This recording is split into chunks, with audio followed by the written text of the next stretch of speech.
Hi friends, Ranveer Singh హీరోగా ఆదిత్య దర్శకత్వంలో వచ్చిన ధురంధర్ సినిమా ఈరోజు రిలీజ్ అయింది. ఈ సినిమా కథ ఏంటో ఇప్పుడు చూద్దాం.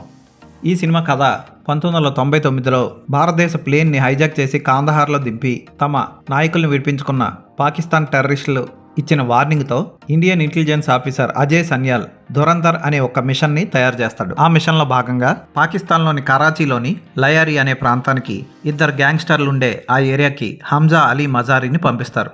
ఆ ఏరియాలో రెహమాన్ డెకాయిట్ చాలా పెద్ద గ్యాంగ్స్టర్. అతనికి పోటీగా ఇంకో డెకాయిట్ ఉంటాడు. వాళ్ళిద్దరిని ఒకళ్ళనొక్కళ్ళుగా చంపడం కోసం హంజా అలీ మజారీ పాత్రలో వెళ్ళిన జస్కిరత్ సింగ్ రంగ్లీ ఏం చేశాడు అన్నదే కథ. ఆదిత్య దర్ కథని చాలా చక్కగా చెప్పడం మొదలు పెడతాడు. సినిమా స్టార్టింగ్లోనే విజువల్స్తో ఆకట్టుకుంటాడు. ఇక అక్కడి నుంచి అద్భుతమైన మ్యూజిక్ ఎడిటింగ్తో సినిమాని చాప్టర్ల వైజ్గా చెప్తూ ఎక్కడికో తీసుకెళ్తాడు. మధ్యలో 3-4 చాప్టర్లో ప్రేమ, రాజకీయాలు మిక్స్ చేసి కొంచెం స్లో చేసిన తర్వాత మళ్ళీ అక్కడి నుంచి సంజయ్ దత్ క్యారెక్టర్ని ఇంట్రడ్యూస్ చేసి సినిమాని ఎక్కడికో తీసుకెళ్తాడు. ఒరిజినల్ సాంగ్స్ అన్నీ బాగుంటాయి. దాంతోపాటు మన లోకేష్ కనకరాజ్ ప్రతి సినిమాలో పాత ట్యూన్లు వాడుకున్నట్లు ఇందులో చాలా పాత సినిమాల ట్యూన్లు వాడాడు. రంబా హో హో హో ఆ సాంగ్ ఒకటి, హవా హవా ఏ హవా ఖుషుబు లుట్టా దే ఆ సాంగ్, ఇలాంటి సాంగ్స్ అక్కడక్కడ వాడుకోవడం వల్ల సినిమాకి వింటేజ్ లుక్ని తీసుకొస్తాడు. అలాగే అద్భుతమైన కాస్ట్యూమ్ డిజైనింగ్, అద్భుతమైన ఆర్ట్ డైరెక్షన్, పాకిస్తాన్ సెట్లు అద్భుతంగా వేశారు. యాక్షన్ సన్నివేశాలు ఉంటాయి, అదిరిపోతాయి. సినిమా స్టార్టింగ్లోనే హీరో పాకిస్తాన్ వచ్చిన వెంటనే పాకిస్తాన్లో గేస్ ఎక్కువ అంటారు. దానికి తగ్గట్టు ఒక సీన్ ఉంటుంది. అది చాలా జుగుప్సాకరంగా ఉంటుంది. అలాంటివి మళ్ళీ రిపీట్ కాకుండా దర్శకుడు అక్కడతోనే ఆగిపోయాడు. అయితే ఓ హత్యాకాండ తర్వాత హీరో వాళ్ళందరి మీద రివెంజ్ తీర్చుకునే సన్నివేశాన్ని పిక్చరైజ్ చేశాడు. వావ్ అనిపిస్తాడు. వైలెన్స్ పీక్స్లో ఉంటుంది. చాలా దారుణంగా ఉంటుంది వైలెన్స్. యాక్షన్ సన్నివేశాలని చాలా అద్భుతంగా తీర్చిదిద్దారు 5 ఫైట్ మాస్టర్లు. ఇక పాటలు పర్వాలేదు అనిపిస్తాయి.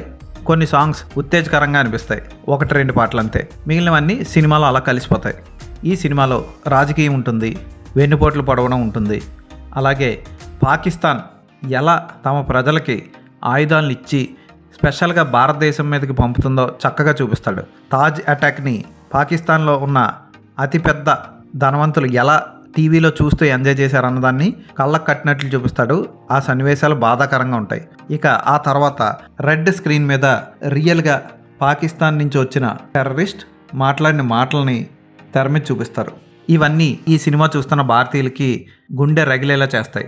మాధవన్ ఇంటెలిజెన్స్ ఆఫీసర్ పాత్రలో అద్భుతంగా చేశాడు. అతనికి చేసిన మేకప్ కొంచెం తేడా అనిపించినా పర్వాలేదు, పర్ఫార్మెన్స్తో చంపేస్తాడు. ఇక సంజయ్ దత్ పాత్ర కూడా ఆకట్టుకుంటుంది. బలోచులు అంటే ఇష్టం లేదు అంటూనే చాలా బాగా యాక్ట్ చేశాడు సినిమాలో.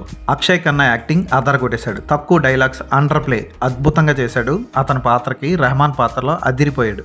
అతని తమ్ముడు పాత్ర కూడా ఆకట్టుకుంటుంది. అలాగే కాల్ లేని మరొక డెకాయిట్ ఉంటాడు, ఫస్ట్లోనే చంపేస్తాడు. అతని యాక్టింగ్ కూడా బాగుంటుంది. ఇక ధురంధర్ పాత్రలో రణ్వీర్ సింగ్ అద్భుతంగా చేశాడు. ఏ పాత్రకి ఎంత యాక్ట్ చేయాలో అంతే యాక్ట్ చేస్తాడు. చాలా కరెక్ట్గా కొలిచ్చినట్లు యాక్ట్ చేశాడు. అద్భుతంగా యాక్ట్ చేశాడు. ఈ స్పై థ్రిల్లర్కి అతనే పెద్ద అసెట్. చాలా బాగా చేశాడు. ఇక హీరోయిన్ పాత్ర ఉంటుంది. హీరోని హగ్ చేసుకోవడానికి వచ్చినప్పుడు పిల్ల బచ్చాలాగా స్కూల్ పిల్లని తీసుకొచ్చి హీరోయిన్ చేశారా అన్న ఫీలింగ్ ఉంటుంది. కానీ పబ్లో డ్యాన్స్ చేసే సన్నివేశంలో ఆమె చేసే స్కిన్ షో బాగుంటుంది. రొమాంటిక్ ప్రియులను ఆకట్టుకుంటుంది. కానీ హీరో పక్కన నించున్నప్పుడల్లా పిట్టలా అనిపిస్తుంది, అంత గొప్పగా అనిపిస్తుంది. కానీ సినిమాలో ఒక పెద్ద ట్విస్ట్కి కారణమయ్యే పాత్ర అది. ఆ పాత్రను బాగా పోషించింది. హీరోయిన్ తండ్రి పాత్ర, పొలిటీషియన్ పాత్ర కూడా కథను మలుపు తిప్పే పాత్ర. ఆ పాత్రను పోషించిన నటుడు ఎరగదీశాడని చెప్పొచ్చు. క్లైమాక్స్ని తీర్చిదిద్దిన విధానం బాగుంటుంది. అద్భుతంగా తీశాడు క్లైమాక్స్ని. యాక్షన్ సన్నివేశాలు, స్పైలు చేయాల్సిన బీభత్స భయానక పోరాటాలు అన్నీ ఉంటాయి ఈ సినిమాలో. పార్ట్ 2 మార్చ్ 19 రిలీజ్ కాబోతుంది అని ముందే హింట్ ఇచ్చి వదిలేశాడు దర్శకుడు. ఫస్ట్ పార్ట్ చూసిన వాళ్ళు ఖచ్చితంగా సెకండ్ పార్ట్ కోసం వెయిట్ చేస్తారు. ఈ సినిమా తెలుగు డబ్బింగ్లో కూడా వస్తే బాగుండు. స్పై థ్రిల్లర్స్ ఇష్టపడేవాళ్ళు, భారతదేశాన్ని ఇష్టపడేవాళ్ళు ఈ సినిమాని ఖచ్చితంగా చూడాలి. కొన్ని చోట్ల డైలాగ్స్ ఖచ్చితంగా పేలుతాయి. పెహ్లే గాయల్ హూ ఇసిలియే ఘాతక్ హూ అన్న డైలాగ్ బాగుంటుంది. అలాగే భారతదేశానికి ప్రథమ శత్రువు వేరే దేశస్తులు కాదు, భారతీయుడే, తర్వాతే పాకిస్తాన్ వస్తుంది అంటాడు. ఆ డైలాగ్ కూడా గుచ్చుకుంటుంది. ఇలాంటి డైలాగ్స్ చాలా ఉంటాయి. అలాగే పాకిస్తాన్ మాఫియాలోకి చొరబడిన వాళ్ళం యూపీ మాఫియాలోకి చొరబడలేమా అనే డైలాగ్ కూడా ఆలోచింపజేస్తుంది. Photography top, excellent colour correction, ఒక రా లుక్ ఇస్తుంది. స్పై థ్రిల్లర్కి కావాల్సిన లక్షణాలన్నీ ఈ సినిమాలో ఉన్నాయి. ఖచ్చితంగా ఈ సినిమాని మిస్ అవ్వకుండా చూడండి. ఈ సినిమాకి నేను ఇచ్చే రేటింగ్ 4/5.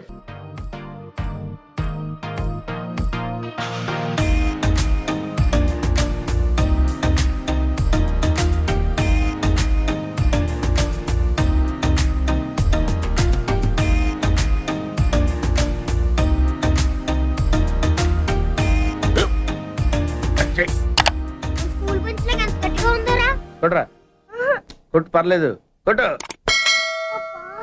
అబ్బా చైన్ పెట్టేసింది బాబాయ్. ఆ, నీకు నొప్పి ఏంటి నువ్వు కొడతావా? కమా బిట్ మీ యార్.